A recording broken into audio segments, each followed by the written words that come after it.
Good morning, students.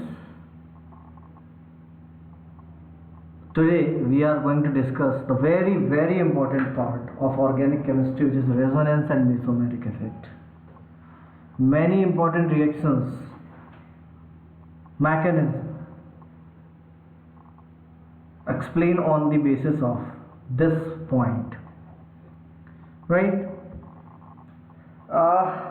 थोड़ा सा introduction resonance का हम ऑलरेडी डिस्कस कर चुके हैं केमिकल बॉन्डिंग के टाइम पे, बट हम थोड़ा सा वापस उसी चीज़ को रिवाइज करते हैं. As we know many compounds we can not for many compound we can not draw a single structure.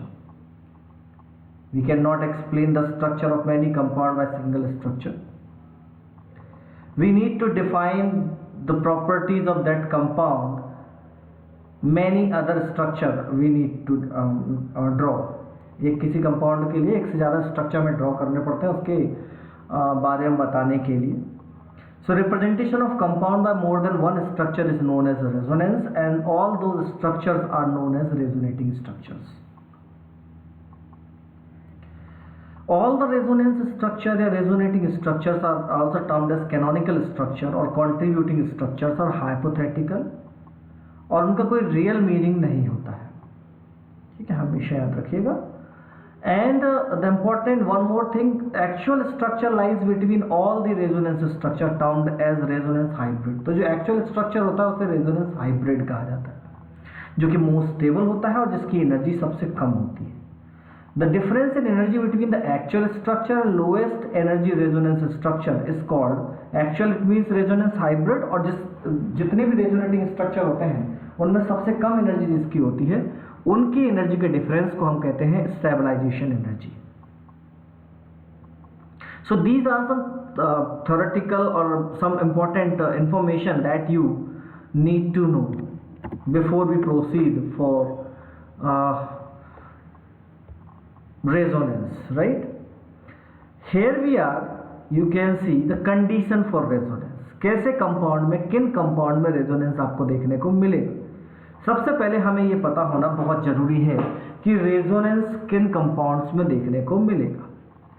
So resonance, for resonance molecule must be conjugated. Molecule कैसा होना चाहिए? कॉन्जुगेटेड होना चाहिए. जिसमें कॉन्जुगेशन में क्या क्या इंक्लूड होगा? Pi bond on alternate position, lone pair and pi bond on alternate position, positive charge and pi bond on alternate position, negative charge and pi bond on alternate position, lone pair on negative charge, and vacant orbital and positive charge on adjacent position. ये सारी condition जो है वो conjugation, अगर किसी molecule में ये condition है तो हम ऐसा कहते हैं कि मॉलिक्यूल कॉन्जुगेटेड होगा. Is it okay? So let's see one by one. The first one is 2 pi bond on our alternate position. ऐसे कुछ एग्जाम्पल्स हैं, जैसे मैं यहाँ पर एक एग्जाम्पल लिखता हूँ. 2 pi bond on alternate position means CH2 double bond CH and then CH double bond CH2. So 1 2 3 4. So 1 पर भी pi bond है और 3 पर भी pi bond है. तो ये पार्ट मॉलिक्यूल में होना चाहिए. हम बहुत सारे एग्जाम्पल लिख सकते हैं. CH3 CH double bond CH, ठीक है, CH डबल बॉन्ड O. तो ये मॉलिक्यूल भी कैसा है? कॉन्जुगेटेड है. तो दो, क्योंकि देखिए अगर हम यहाँ पर कहीं से भी काउंट कर लें, ठीक है, कार्बन से 1 2 3, तो इसमें देखें तो 1 पर पाई बॉन्ड है और 3rd पर पाई बॉन्ड है ना. तो ऑल्टरनेट पोजीशन इसी तरीके से कहते हैं. तो ये मॉलिक्यूल जिसमें ऑल्टरनेट पोजीशन पर पाई बॉन्ड है. दूसरा एग्जाम्पल जो है वो ऑल्टरनेट पोजीशन पे लोन पेयर, मतलब pi bond and lone pair alternate position. For example CH2 double bond CH and OH. 1 2, this is 3rd example, right? ऐसे मॉलिक्यूल जिनमें कॉन्जुगेशन होता है. CH2, ठीक है, CH3, कोई और मॉलिक्यूल लेते हैं CH2 डबल बॉन्ड CH. बहुत ज़्यादा फर्क नहीं होता है. अगर एक बार आप समझ में आ जाए आपको, तो देखिए यहाँ लोन पेयर, यहाँ 2 लोन पेयर है, एक बार में एक लोन पेयर ही पार्टिसिपेट करता है. तो ये देखिए यहाँ से 1 2 3, मैं यहाँ कोई नंबरिंग नहीं कर रहा हूँ. मेरे कहने का मतलब है कि ऑल्टरनेट पोजीशन पे होना चाहिए. तो 1 पर ये देखें तो 3rd पर लोन पेयर है, तो 1 पर पाई बॉन्ड, 3rd पर लोन पेयर. मतलब कार्बन की नंबरिंग नहीं कर रहा हूँ, मैं केवल पोजीशन की बात कर रहा हूँ.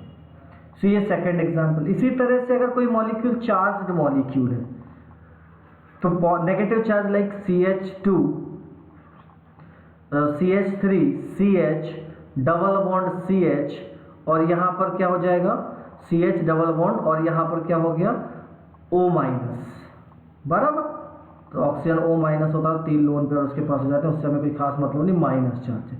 तो ये मॉलिक्यूल 1 2 3 देखिए 1 पर लोन पेयर है और 3rd पर नेगेटिव चार्ज, तो ये मॉलिक्यूल कैसा कहलाएगा, कॉन्जुगेशन में कहलाएगा।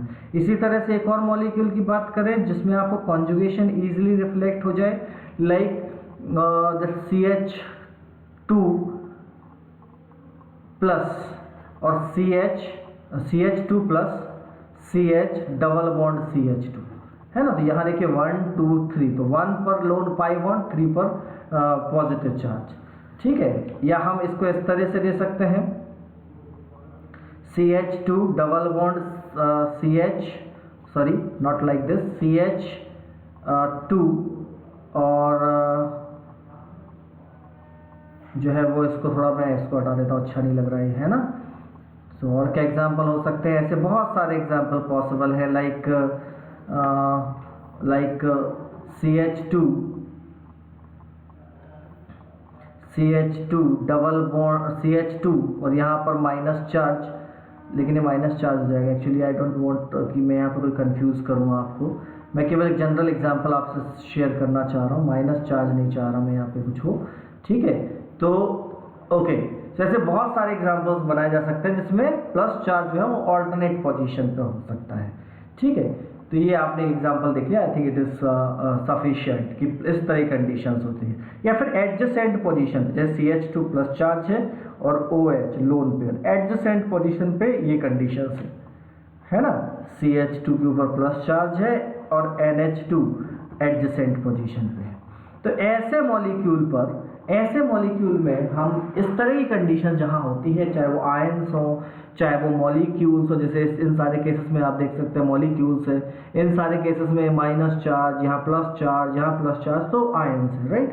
सो इन ऑल दोज केसेस हम क्या ड्रॉ कर सकते हैं, या लोन पेयर, एक अनपेयर्ड इलेक्ट्रॉन भी हो सकता है, like CH2 double bond CH और यहाँ पर CH2 और एक लोन अनपेयर्ड इलेक्ट्रॉन है, राइट। सो 1 2 3, सो अनपेयर्ड इलेक्ट्रॉन और पाई बॉन्ड जो है वो अल्टरनेट पोजीशन पे होनी चाहिए। तो ये सारी कंडीशंस जहां होंगी वहां आप रेजोनेटिंग स्ट्रक्चर्स लिख सकते हैं, वहां पर रेजोनेंस हो सकता है। And in presence of the molecule, such molecule in which such condition, इनमें से कोई भी एक कंडीशन हो तो ऐसा मॉलिक्यूल कॉन्जुगेटेड मॉलिक्यूल्स भी कहलाता है, और सिस्टम कॉन्जुगेटेड सिस्टम भी कहलाता है।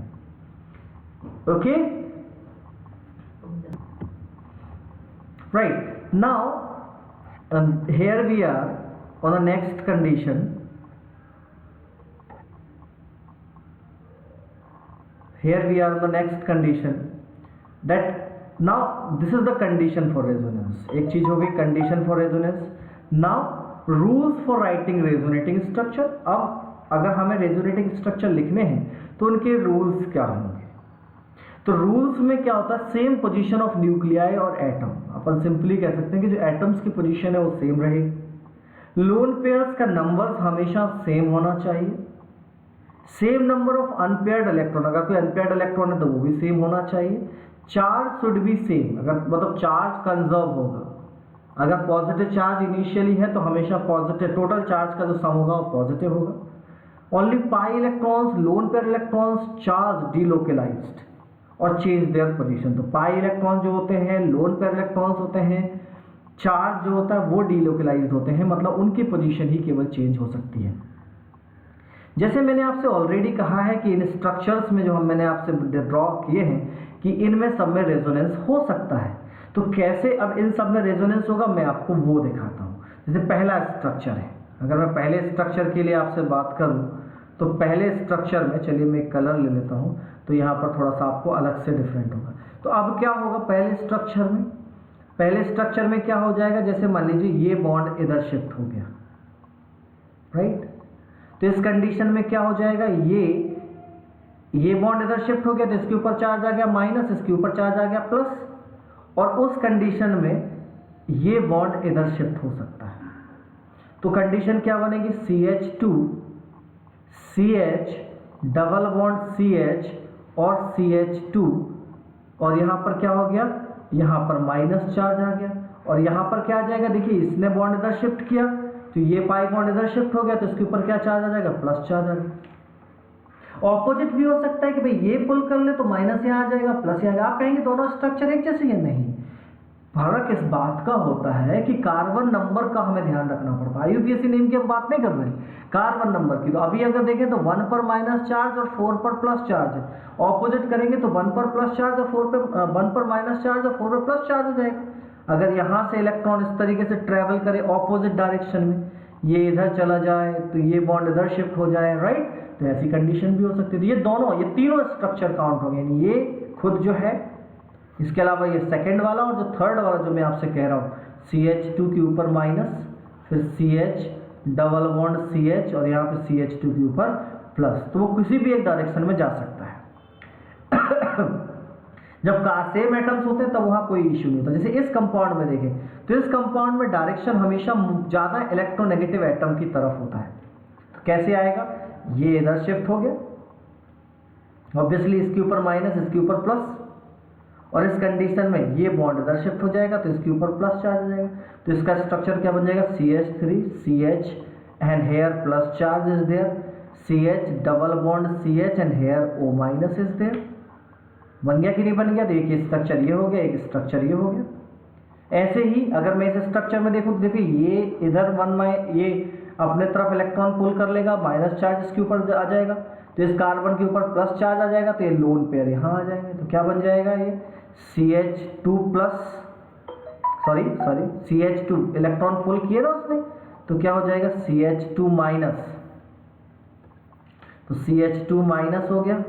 और क्या हो जाएगा, यहाँ पर CH2 माइनस मतलब एक लोन पेयर भी साथ में होगा, और यहाँ पर CH और ये double bond OH plus, yes और नो, इसने पेयर ऑफ इलेक्ट्रॉन दिया तो इसके ऊपर प्लस चार्ज आ गया, इसने पेयर ऑफ यहाँ से बॉन्ड अपनी तरफ अट्रैक्ट किया तो इसके ऊपर माइनस चार्ज आ गया। लोन पेयर देखिए सेम ही है, पहले यहाँ था, ऑक्सीजन के ऊपर एक लोन पेयर हमेशा रहेंगे, जो लोन पेयर है वो सेम ही है। ऐसे इस केस में हो सकता है, फिर से इसने अपनी तरफ इलेक्ट्रॉन पुल किए तो ये बॉन्ड इधर शिफ्ट हो गया, तो क्या बन जाएगा CH3 CH, इसके ऊपर माइनस चार्ज आ गया, फिर CH यहाँ पर डबल बॉन्ड NH2 के ऊपर प्लस चार्ज आ जाएगा, यस सुनो। तो ये लिखने का तरीका होता है। अब जैसे इस एग्जांपल में देखते हैं तो क्या हो जाएगा भाई, जब भी दो रेजोनेटिंग स्ट्रक्चर लिखे जाते हैं तो उनके बीच में डबल हेडेड एरो का यूज किया जाता है, डबल हेडेड एरो, है ना। तो इसमें अब इसमें क्या बनेगा, तो ये माइनस चार्ज जब यहाँ आएगा तो ये बॉन्ड क्या हो जाएगा, ये माइनस चार्ज यहाँ आएगा तो ये बॉन्ड इधर चला जाएगा, यानी ये पाई बॉन्ड ये कार्बन ले लेगा, तो क्या बन जाएगा CH3 CH और इसके ऊपर माइनस चार्ज आ जाएगा, और CH और यहाँ पर क्या आ जाएगा, डबल बॉन्ड O, यानी ये दोनों स्ट्रक्चर काउंट हो जाएंगे। फिर इसी केस में ये दोनों रेजोनेटिंग स्ट्रक्चर यहाँ देखें तो अभी क्या होगा, प्लस चार्ज यहाँ पर है, ठीक है, ये डबल बॉन्ड है तो इसमें थोड़ा सा ध्यान रखना पड़ता है, ये बॉन्ड इधर शिफ्ट हो जाएगा तो प्लस चार्ज यहाँ आ जाएगा। तो इस कंडीशन में क्या बन जाएगा, ये CH2 डबल बॉन्ड CH और यहाँ पर CH2 प्लस चार्ज इधर आ गया। ऐसी एडजेसेंट पोजीशन में देखें तो इसके पास प्लस होने का मतलब एक इलेक्ट्रॉन की कमी है, कार्बन के पास 4 होते हैं, तो ये क्या करेगा, अपने पेयर ऑफ इलेक्ट्रॉन्स को इस वैकेंट ऑर्बिटल जो CH2 का है उसमें रख देगा, तो CH2 यहाँ डबल बॉन्ड OH और इसके ऊपर प्लस चार्ज आ जाएगा। या इस केस में देखें तो यहाँ पर भी वही कंडीशन, CH2 यहाँ डबल बॉन्ड NH2 और इसके ऊपर क्या, यहाँ पर प्लस चार्ज आ जाएगा। इसने पेयर ऑफ इलेक्ट्रॉन दिए, इसने लिए तो प्लस से इसका क्या हो गया, जो जितनी कमी थी पूरी हो गई, बट इसके पास प्लस चार्ज आ गया। ऐसे ही यहाँ पर लोन पेयर है तो ये लोन पेयर इधर चला जाएगा और ये पाई बॉन्ड इधर शिफ्ट हो जाएगा, तो CH2 और यहाँ लोन पेयर आ गया, double headed arrow and CH double bond CH2। तो इस तरीके से हम डिफरेंट स्ट्रक्चर्स लिख सकते हैं। शायद अब आपको समझ में आया होगा जब मैंने बताया था कुछ कि किस तरीके से एक जगह से इलेक्ट्रॉन दूसरे जगह जाते हैं तो वो कैसे होता है, ये शायद अब आपको समझ में आएगा। कैसे हम स्ट्रक्चर ड्राफ्ट कर सकते हैं, कैसे हम स्ट्रक्चर बना सकते हैं और कैसे रेजोनेटिंग स्ट्रक्चर एक्चुअली बनाए जाते हैं। इन सारे एग्जाम्पल से आपको ये चीज़ समझ में आ जाएगी। बहुत सारे अलग अलग मॉलिक्यूल्स होते हैं, उनके अलग अलग स्ट्रक्चर। अगर आप एक से ज़्यादा स्ट्रक्चर, अगर कॉन्जुगेशन है तो डेफिनेटली एक से ज़्यादा स्ट्रक्चर बना सकते हैं, और अगर एक से ज़्यादा स्ट्रक्चर बना सकते हैं तो हम कह सकते हैं कि वो सारे स्ट्रक्चर रेजोनेटिंग स्ट्रक्चर होंगे। अब रेजोनेटिंग स्ट्रक्चर बन रहे हैं तो रेजोनेंस हाइब्रिड क्या होगा? तो रेजोनेंस हाइब्रिड का मतलब होता है कि इलेक्ट्रॉन पूरे मॉलिक्यूल में मूव कर रहे हैं, इलेक्ट्रॉन एक जगह पर नहीं है। रेजोनेंस का मतलब यही होता है। अगर मैं पहले एग्जाम्पल को आपको देखूं तो उसका रेजोनेंस हाइब्रिड क्या बनेगा? तो पहला एग्जाम्पल आपने अच्छे तरह से देख लिया, ध्यान दीजिएगा। तो आप देखें कि कहीं पर भी पाई इलेक्ट्रॉन एक जगह फिक्स नहीं है, मूव कर सकते हैं।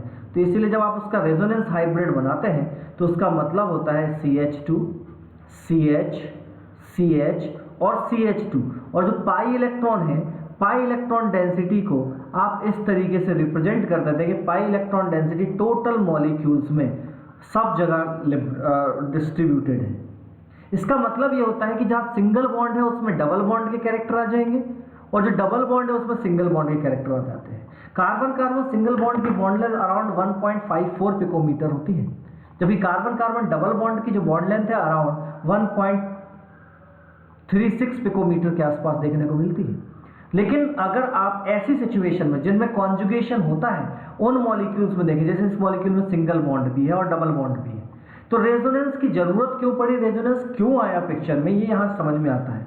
स्पेक्ट्रोस्कोपी से जब चेक किया गया तो इस बॉन्ड की जो बॉन्ड लेंथ थी वो 1.39 एंगस्ट्रॉम या 1.40 पिकोमीटर के आसपास, 1.40 या 140 पिकोमीटर के आसपास देखने को मिलती है।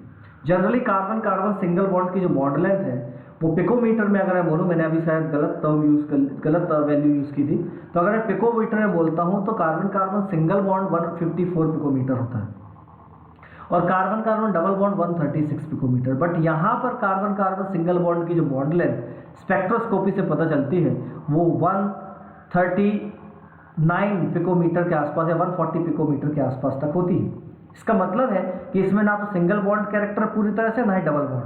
और अगर यह डबल बॉन्ड की बॉन्ड लेंथ जब स्पेक्ट्रोस्कोपी से मापी जाती है, स्पेक्ट्रोस्कोपी का मेथड प्रैक्टिकली जिससे हम डिटरमाइन कर पाते हैं, उससे जब मेजर किया जाता है तो डबल बॉन्ड की जो बॉन्ड लेंथ है वो भी लगभग 140 पिकोमीटर के आसपास आती है। इसका सीधा सा मतलब होता है कि डबल बॉन्ड पूरी तरह से डबल बॉन्ड का बिहेव नहीं कर रहा है और सिंगल बॉन्ड पूरी तरह सिंगल बॉन्ड बिहेव नहीं कर रहा है।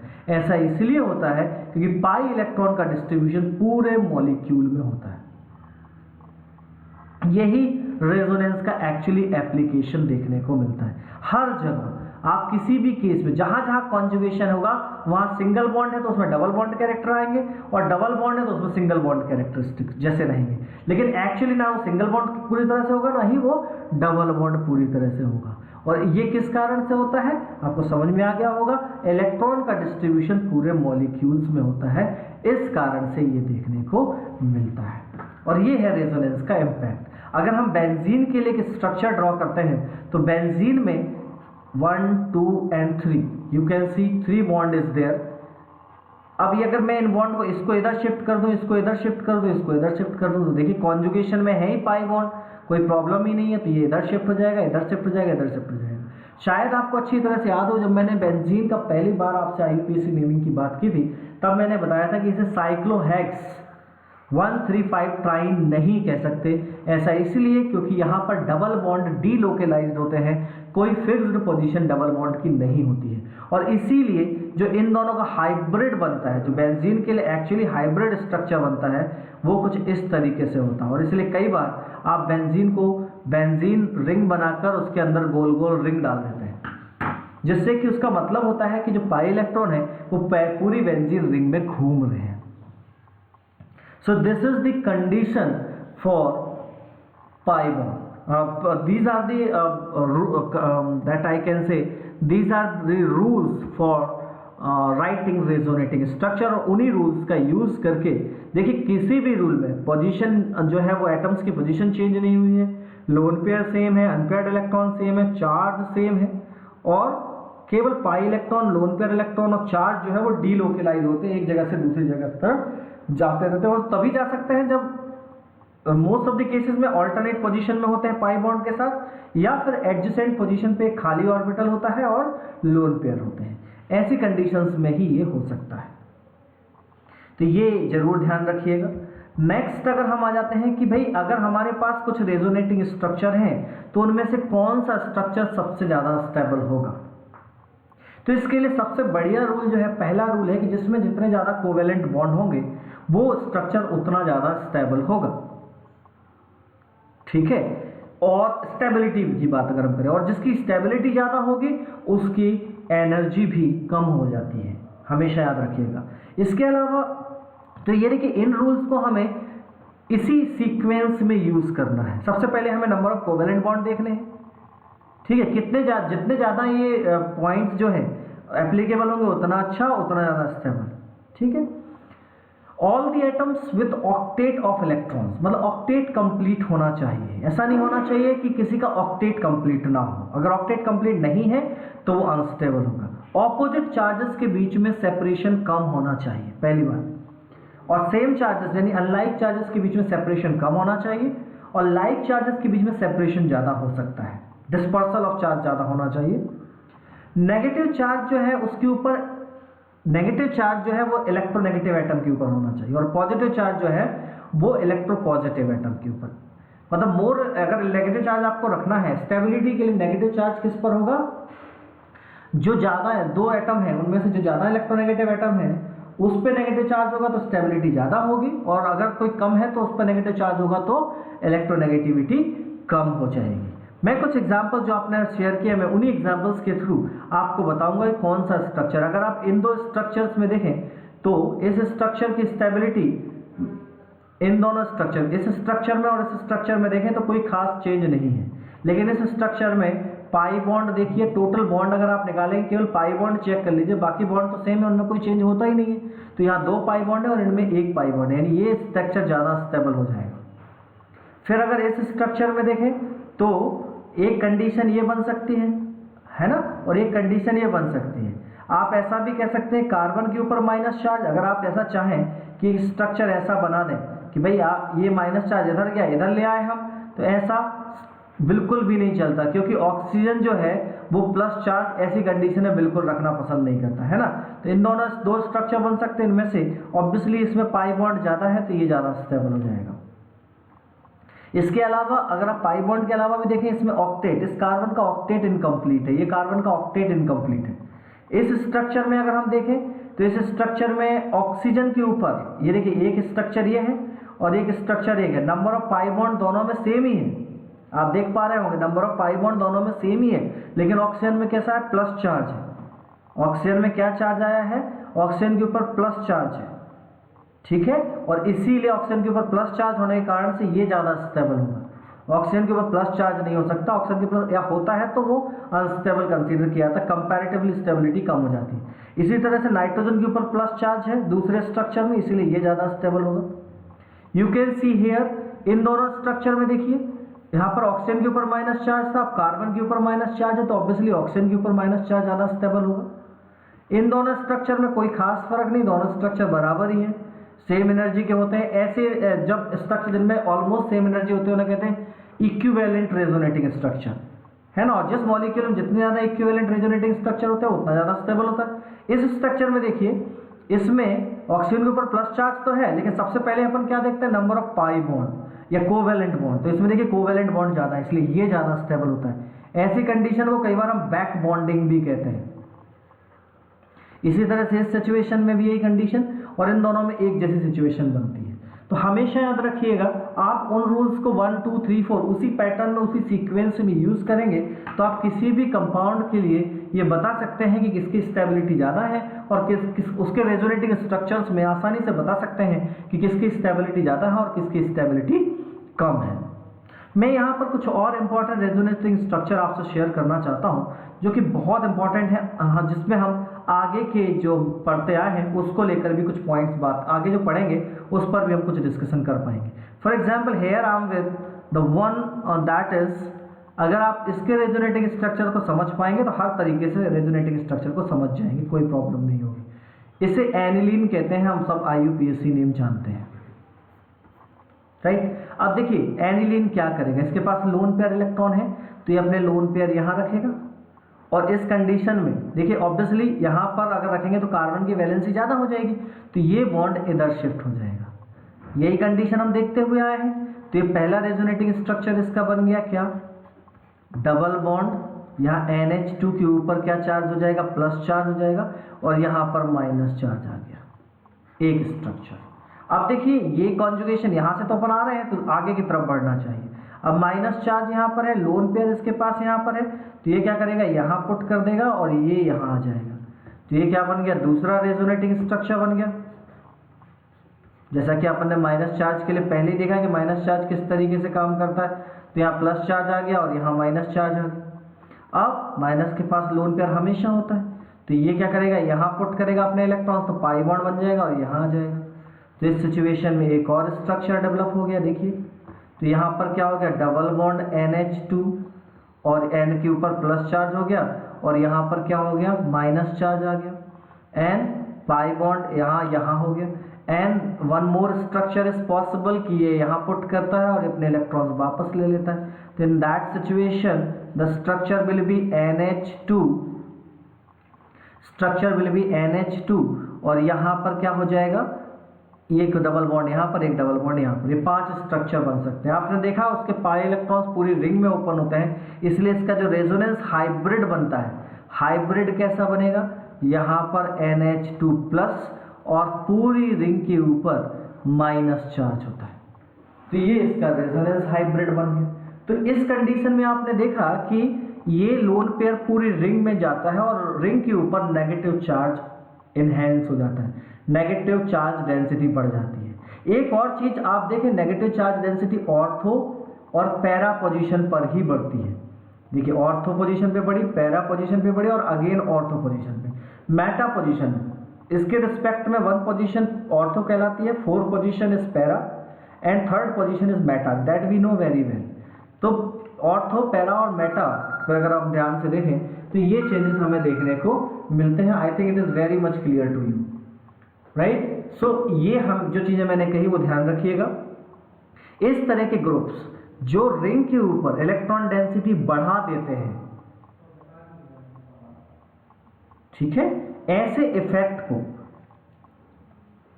such effect in which the electron density increase on carbon chain or ring is called plus R या plus resonance effect और plus mesomeric effect भी कहते हैं। So the resonance effect and mesomeric effect is just to enhance or increase or decrease the electron density on carbon ring due to resonance। Carbon ring और chain में भी ऐसा हो सकता है। तो कार्बन रिंग और चेन में अगर इलेक्ट्रॉन डेंसिटी इंक्रीज हो रही है, यानी माइनस चार्ज रिंग और चेन के ऊपर जा रहा है, तो इस इफेक्ट को अपन रेजोनेंस इफेक्ट कहते हैं। अगर रिंग के ऊपर माइनस चार्ज या प्लस चार्ज दोनों में से कोई भी जा रहा हो, है ना, तो उसे अपन रेजोनेंस इफेक्ट कहते हैं। लेकिन जब रिंग के ऊपर या कार्बन चेन के ऊपर माइनस चार्ज जाता है तो उसे अपन कहते हैं प्लस रेजोनेंस इफेक्ट या प्लस मीसोमेरिक इफेक्ट। ठीक है, जब देखिए if charge density on carbon chain increase or decrease due to resonance is called resonance effect or mesomeric effect. If negative charge density increase on ring or carbon chain, that would be plus resonance effect or mesomeric effect. ठीक है, ऐसा ही example मैं share कर रहा हूँ जिसमें ring और carbon chain के ऊपर इलेक्ट्रॉन डेंसिटी कम हो जाएगी, उसे अपन कहेंगे माइनस मीसोमेरिक इफेक्ट। जैसे मेरे पास एक बढ़िया एग्जांपल है NO2 का, N डबल बॉन्ड O और ये O, और इस तरीके का अरेंजमेंट। अब क्या होता है, नाइट्रोजन अपने पेयर ऑफ ऑक्सीजन ज्यादा इलेक्ट्रोनेगेटिव होने के कारण से पेयर ऑफ इलेक्ट्रॉन को अपनी तरफ अट्रैक्ट करता है, तो नाइट्रोजन के ऊपर क्या आ जाएगा, प्लस चार्ज आ जाएगा। ठीक है भाई, तो ये कंडीशन हो गई। नाइट्रोजन के ऊपर यहाँ O माइनस हो गया, ये तो होता ही है, नाइट्रोजन के ऊपर प्लस चार्ज आ गया। इस कंडीशन में रिंग अपने इलेक्ट्रॉन्स उसको देता है। कॉन्जुगेशन है भाई, कॉन्जुगेशन मतलब सीधे से सपोर्ट होता है पाई इलेक्ट्रॉन का, एक्चुअल ट्रांसफर ऑफ इलेक्ट्रॉन देखने को मिलता है।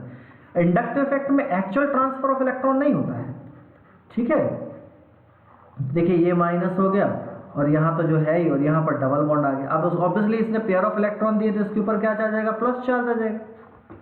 And now what will happen then, अब ये बॉन्ड इधर शिफ्ट हो जाएगा। जैसा कि हम हमेशा जानते हैं, प्लस चार्ज जब होता है तो क्या करते हैं, ये इधर शिफ्ट हो जाएगा और ये प्लस चार्ज कहाँ जाएगा, यहाँ आ जाएगा।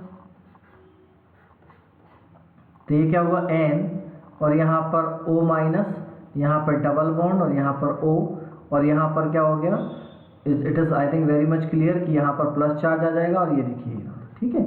Now what will happen next, यहाँ पर देखिए अगेन द सेम थिंग, ये डबल बॉन्ड इधर शिफ्ट हो जाएगा, प्लस चार्ज इधर शिफ्ट हो जाएगा, तो क्या हो जाएगा इन that case N, and here is O minus and here is O, and then यहाँ पे डबल बॉन्ड, यहाँ पे डबल बॉन्ड और यहाँ पे plus charge, right. And now अगर इसके बाद क्या होगा, ये अब अभी क्या है, यहाँ पे डबल बॉन्ड है ना, तो ये डबल बॉन्ड इधर आ जाएगा और प्लस चार्ज यहाँ आ जाएगा, सो वही स्ट्रक्चर वापस बन गया, है ना।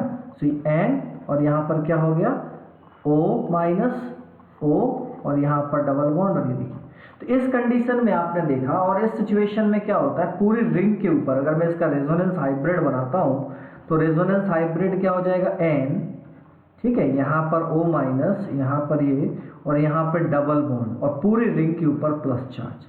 So again the carbon density change on ring, so that's why it is again the resonance effect, but the carbon density decrease on the ring, so that's why it is called minus R effect or minus M effect.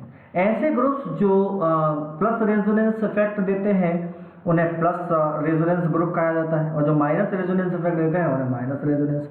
तो इस case में ये क्या हो जाएगा, यहाँ पे plus क्या, माइनस, माइनस R और माइनस M, और माइनस अगर रिंग के ऊपर है, कार्बन चेन के ऊपर बढ़ रहा है, तो उसे अपन कहते हैं प्लस, जैसे पहले केस में हमने किया हुआ है ना।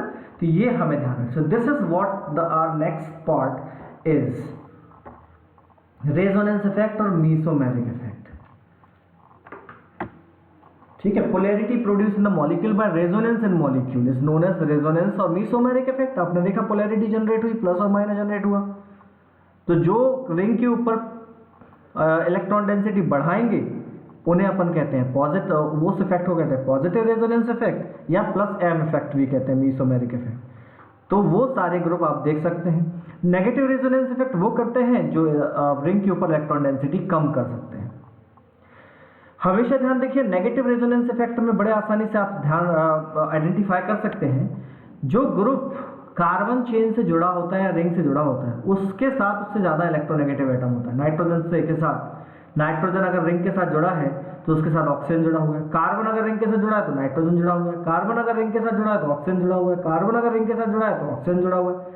यू कैन सी हियर, तो आप आसानी से आइडेंटिफाई कर सकते हैं, जबकि प्लस आर में ऐसा नहीं होता है। एक और खास बात जो मुझे आपसे शेयर करनी है वो ये कि आप यू कैन सी हियर कि इलेक्ट्रॉन डेंसिटी इंक्रीज भी होती है तो ऑर्थो पैरा पोजीशन पे होती है, यस और नो, और इलेक्ट्रॉन डेंसिटी अगर डिक्रीज भी होती है तो कौन सी पोजीशन पे होती है। You can see plus charge कहाँ कहाँ गया है, either it is on ortho positions और पैरा पोजीशन और ऑर्थो पोजीशन। इट मींस हमेशा ध्यान रखिएगा, meta position never participate in conjugation और never participate in resonance, thus no change occurs on meta position due to resonance. बस होता यह है कि जब कभी इलेक्ट्रॉन डेंसिटी बढ़ती है तो ऑर्थो पैरा पोजीशन पे बढ़ती है और इसीलिए मेटा की इलेक्ट्रॉन डेंसिटी कम हो जाती है, और जब कभी इलेक्ट्रॉन डेंसिटी कम होती है तो वो ऑर्थो पैरा पर होती है, तो रिलेटिवली मेटा पोजीशन की इलेक्ट्रॉन डेंसिटी कम रहती है, बढ़ जाती है उससे केसेस में। मतलब जनरल एग्जांपल, अगर जैसे मान लो इलेक्ट्रॉन डेंसिटी बढ़ गई तो ऑर्थो पैरा, मान लीजिए इनिशियली सबकी इलेक्ट्रॉन डेंसिटी 5555 ऐसा कुछ है, अब इलेक्ट्रॉन डेंसिटी बढ़ गई तो मान लीजिए मेटा ऑर्थो और पैरा पोजीशन पे कितनी होगी 10-10, तो मेटा की ऑब्वियसली कम हो जाएगी। लेकिन अगर ऑर्थो और पैरा पोजीशन की 2.5 हो जाए तो मेटा की कंपैरेटिवली बढ़ जाएगी। तो ये मैं कहना चाह रहा हूँ, ठीक है। तो ऑर्थो पैरा पर अगर इलेक्ट्रॉन डेंसिटी बढ़ती है तो ऑब्वियसली मेटा से ज़्यादा हो जाएगी, ऑर्थो पैरा पर इलेक्ट्रॉन डेंसिटी कम होती है तो मेटा पर ज़्यादा हो जाएगी इलेक्ट्रॉन डेंसिटी। ये चीज़ जो है वो काफ़ी काम आने वाली है आगे के समय में, आपको ध्यान रखिएगा, है ना। इसी चैप्टर में अपन डिस्कस करेंगे, तब इसके बारे में बहुत सारी बातें की जा सकती। तो resonance and mesomeric effect is very very important, ठीक है। और सारे के सारे स्ट्रक्चर वैसे ही बनाए जा सकते हैं जो मैंने यहाँ पर आपको ऑलरेडी बताए हुए हैं, ठीक है। तो इस चीज को ध्यान रखिएगा। एक और इंपॉर्टेंट चीज जो मैं आपसे शेयर करने वाला हूं, and that is fission of a covalent bond. Covalent bond जो है वो दो तरीके से टूटता है, ऑर्गेनिक केमिस्ट्री में जो भी कोवेलेंट बॉन्ड बने होते हैं वो दो तरीके से टूट सकते हैं। एक कहलाता है homolytic bond cleavage, homolytic bond fission. जब हम होमोलाइटिक बॉन्ड फिशन की बात करते हैं तो होमोलाइटिक बॉन्ड फिशन में क्या होता है, जैसे कोई भी दो एटम है, अब जनरली एक एटम कार्बन ही होता है और दूसरा एटम कोई भी एटम है, दोनों, क्योंकि ऑब्वियसली कार्बन जो है वैलेंसी 4 होती है, तो क्योंकि जो ऑर्गेनिक केमिस्ट्री में कोवेलेंट बॉन्ड होते हैं तो ये किससे बने होते हैं, sharing of electrons, covalent bond formed by the sharing of electrons. तो अगर ये दोनों अपना एक एक इलेक्ट्रॉन वापस ले लें, जब एक इलेक्ट्रॉन का मूवमेंट होता है तो हाफ एरो रिप्रेजेंट करते हैं, they both takes their own one electron, in that case अपना म्यूचुअली, कोई लड़ाई झगड़ा नहीं, अपना अपना इलेक्ट्रॉन वापस ले लिया, तो उस कंडीशंस में इसे इस टाइप के बॉन्ड फिशन या बॉन्ड क्लीवेज को हम कहते हैं होमोलाइटिक बॉन्ड क्लीवेज। क्या कहते हैं इसे, होमोलाइटिक बॉन्ड क्लीवेज, राइट। और होमोलाइटिक बॉन्ड क्लीवेज से फ्री रेडिकल बनते हैं। क्या बनते हैं मेरे भाई, फ्री रेडिकल। क्यों free, why they are free radical, because they have a free electron, ठीक है, ना तो एक्स्ट्रा इलेक्ट्रॉन्स होते हैं ना ही कम इलेक्ट्रॉन्स, जितने उसके आउटर शेल में इलेक्ट्रॉन्स नॉर्मली एटॉमिक स्टेट में होते हैं उतने ही हो जाते हैं, तो इसे कहते हैं फ्री रेडिकल। सेकेंड कंडीशन क्या हो सकती है, सेकेंड कंडीशन होती है heterolytic bond cleavage. Heterolytic bond cleavage की जब बात होती है तो हेट्रोलाइटिक बॉन्ड क्लीवेज में दो कंडीशन हो सकती है। एक कंडीशन ऐसी होती है कि जो एटम कार्बन के साथ जुड़ा हुआ है वो उससे ज्यादा इलेक्ट्रोनेगेटिव है, ठीक है, और यहाँ Y ले लेते हैं, तो उससे ज्यादा इलेक्ट्रोनेगेटिव है और वो इलेक्ट्रॉन लेकर अलग हो जाता है। तो ऐसी कंडीशन में कार्बन के ऊपर प्लस चार्ज आ जाएगा और Y के ऊपर माइनस चार्ज आ जाएगा। तो Y तो एक अलग ग्रुप हो गया, मैं उसके बारे में अलग बात करूंगा, लेकिन जो कार्बन है इसे हम कहते हैं कार्बोकैटायन। क्या कहते हैं, कार्बोकैटायन। कई बुक्स में इसे कार्बोनियम आयन भी कहा जाता है। तो कार्बोकैटायन और कार्बोनियम आयन इसे कह देते हैं। इसी तरह से this is called one type of heterolytic bond cleavage. देखिए हेट्रोलाइटिक मतलब कोई भी अपने अपने इलेक्ट्रॉन लेकर अलग नहीं हुआ, ये दो तरीके से होता है। दूसरा तरीका क्या हो सकता है, दूसरा तरीका हो सकता है कार्बन की इलेक्ट्रोनेगेटिव उस एटम से ज्यादा हो, जनरली ये हाइड्रोजन के केस में होता है, ठीक है, बाकी किसी के लिए भी हो सकता है, लेकिन इलेक्ट्रोनेगेटिविटी पॉइंट ऑफ व्यू से हम बात कर रहे हैं। तो कार्बन की इलेक्ट्रोनेगेटिविटी उस एटम से ज्यादा हो, Z से ज्यादा हो, तो क्या करेगा, कार्बन इलेक्ट्रॉन पुल कर लेगा और कार्बन के ऊपर माइनस चार्ज आ जाएगा और Z के ऊपर प्लस चार्ज आ जाएगा। Z is different atom, we'll discuss about it later, but this minus is called carbanion। बात समझ में आई, तो कार्बोकैटायन है कार्बोनियम आयन और ये कार्बएनायन इसे हम कह देते हैं। तो एक कार्बकैटायन बन जाता है और कार्बएनायन भी बन सकता है। तो जब कार्बकैटायन और कार्बएनायन बनता है तो इसे कहते हैं हेट्रोलाइटिक बॉन्ड क्लीवेज। हमेशा याद रखिएगा। अगर मैं इन तीनों को आपको थोड़ा इंट्रोड्यूस करूं तीनों से, तो जैसे अपन कहते हैं free radical. Free radical means carbon के ऊपर एक सिंगल इलेक्ट्रॉन। कार्बोकैटायन मतलब कार्बन के ऊपर प्लस चार्ज, ठीक है। अगर मैं एल्काइल की बात करूं तो ये सिचुएशन बन सकती है। और कार्बेनायन मतलब CH के ऊपर माइनस चार्ज, ठीक है। तो इसका ये तीनों कंडीशंस हमें देखने को मिल सकती है, ठीक है। अब मैं यहाँ पर अगर बात करता हूँ इनके, ये अगर शेप की बात करूँ, अगर कोई हम टॉकिंग की इसमें कोई पाई बॉन्ड नहीं है, ध्यान दीजिएगा, तब की बात कर रहा हूँ मैं। बिना पाई बॉन्ड के साथ कंडीशन अलग अलग हो सकती है, ठीक है। तो इस केस में sp2 हाइब्रिडाइजेशन होता है, हमेशा याद रखिएगा। और सीधी सी बात है, lone pair will not participate in hybridization. बाकी तीन बॉन्ड है तो हो गया sp2 हाइब्रिडाइजेशन। और ट्राइगोनल प्लेनर ज्योमेट्री होती है, ट्राइगोनल प्लेनर, ठीक है। अगर CH2 double bond CH free radical हुआ तो इसमें फिर कौन सा हाइब्रिडाइजेशन होगा, देखिए एक सिंगल इलेक्ट्रॉन है तो एक दो ही बॉन्ड हुए तो sp हाइब्रिडाइजेशन और लीनियर ज्योमेट्री हो जाएगी। और अगर CH triple bond C free radical हुआ तो यहाँ तो सिंगल बॉन्ड ही, हाइब्रिडाइजेशन कोई बात ही नहीं, हाँ या ना।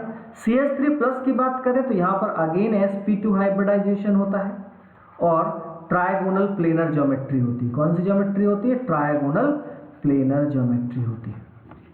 CH3 माइनस की बात करते हैं तो ये sp, क्योंकि CH3 माइनस मतलब एक लोन पेयर भी साथ में है, तो इसका हाइब्रिडाइजेशन sp3 होता है और ज्योमेट्री पिरामिडल अमोनिया जैसा देखने को मिलता है। किसके जैसा देखने को मिलता है? अमोनिया जैसा देखने को मिलता है। ये खास बात। और अगर CH2 double bond CH plus है तो ऑब्वियसली इसी के जैसे sp हाइब्रिडाइजेशन हो जाएगा और लीनियर हो जाएगा अगर पाई बॉन्ड है तो, और CH triple bond C plus है तो ऑब्वियसली वहाँ पर हाइब्रिडाइजेशन की कोई बात नहीं। बट इसमें अगर हम देखें so if it is CH2 double bond CH minus, in that case 1 2 और एक लोन पेयर, तो ये कैसा हो जाएगा? sp2 हाइब्रिडाइजेशन, ध्यान दीजिएगा। और शेप कैसा हो जाएगा? ट्राइगोनल प्लेनर, जैसे कि एस जनरल हमें देखने को मिलता है कार्बोकैटाइन का, ठीक है ना। और एक और सिचुएशन हो सकती है जब CH triple bond C minus हो जाए, तो in this case that would be CH triple bond C minus हो जाए, in this case that will be sp hybridization और लीनियर ज्योमेट्री होती है। तो कई बार ऐसा कहा जाता है कार्बोकैटाइन की ज्योमेट्री क्या होती है, तो डायरेक्ट हम नहीं बता सकते। फिर भी अगर आपको कोई जनरल पूछता है तो जनरल मतलब एल्काइल के बारे में ही पूछ रहा होता है या इन सारे केसेस के बारे में ही पूछ रहा होता है, लेकिन अलग अलग केसेस के बारे में भी मैंने आपको बताया। And these all are intermediate, क्योंकि ये जो रिएक्शन होते हैं चाहे वो हेटेरोलाइटिक बॉन्ड क्लीवेज हो या होमोलाइटिक बॉन्ड क्लीवेज हो, बिटवीन द रिएक्शन होता है, ठीक है ना।